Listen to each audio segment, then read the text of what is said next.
You're now watching The Wash Daily. Today news, Adam Rosenberg, he's the head of the National Cannabis Industry Association, the NCIA. He's pointing out that Donald Trump missed a crucial opportunity during his State of the Union address to address during that State of the Union what's going on with cannabis. Everybody wants to know. It's one of the biggest news stories, if anything about comes out.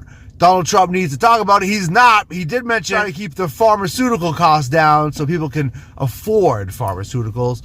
But he didn't talk about people getting on cannabis through Medicaid or Medicare, the CBD program. He didn't talk about that. He also didn't talk about what's taken Pam Bondi so dang long to get going with the directive that she's been given. Oh yeah, Epstein files. Also in news, the National Organization for Marijuana Legalization has put out a story talking about how the D.O.J, the Department of Justice, has requested to uphold the ban on firearms for cannabis users.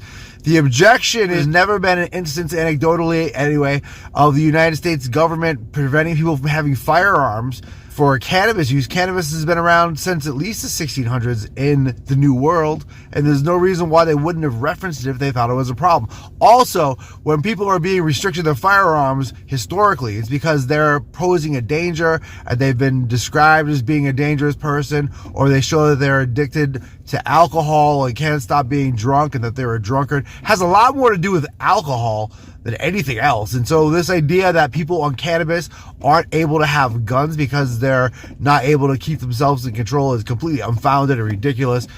And it's against the constitution of people who do use cannabis as expression of freedom of religion.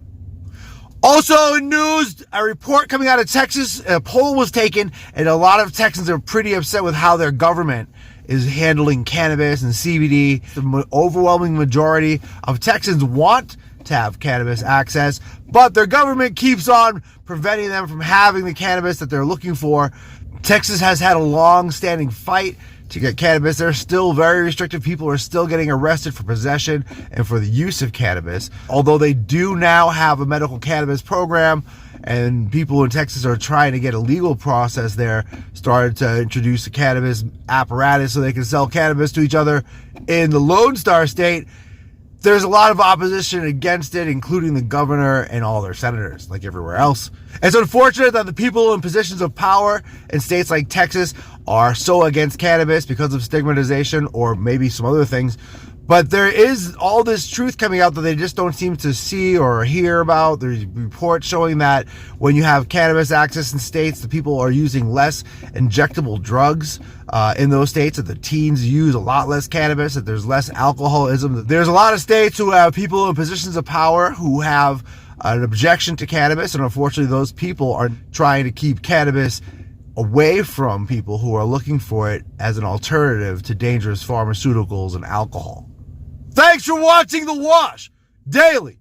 Thank you for watching The Wash Daily. The Wash Daily is viewer-supported and a voluntarist effort to help combat disinformation about cannabis. Like and subscribe was not mentioned in the Epstein files. Just wanted to reiterate that